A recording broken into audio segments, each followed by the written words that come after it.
Now, the most recent national data suggests over 90% of all parents say they've spanked their kids at least once. But when is it abuse? Alexandra Lewis takes a closer look at the sharp differences in how parents feel their kids should be disciplined. Alex.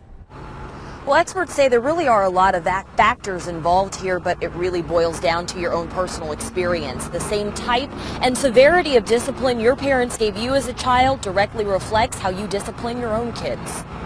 Minnesota running back Adrian Peterson has not denied repeatedly hitting his 4-year-old son with a tree branch or switch, creating these cuts and bruises, rationalizing it as parental discipline. I used to get spanked all the time. I did a lot of mischief as a kid, but I never got beat with a stick or anything. National research shows in the late 1960s, 100% of parents endorsed spanking as punishment. Today, roughly 70% still do. If you look at harsher forms of spanking, which is of greater concern, so using an object or on bare skin, the numbers are closer to maybe a fifth or a fourth to a third of parents. But when corporal punishment goes too far, can it be rationalized?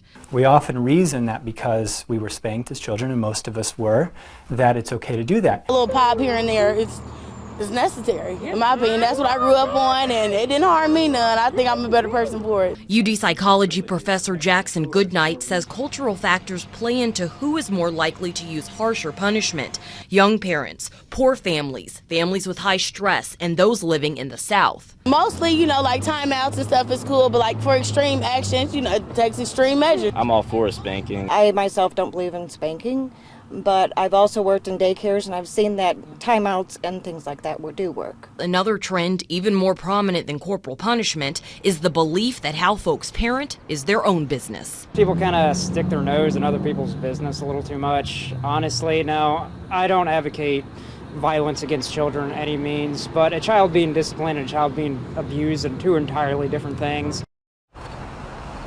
Experts say research overwhelmingly shows that spanking your child, whether mildly or harshly, really doesn't have an overall effect on how they could change their behavior. Reporting live here in Dayton, Alexandra Lewis, Fox 45 News.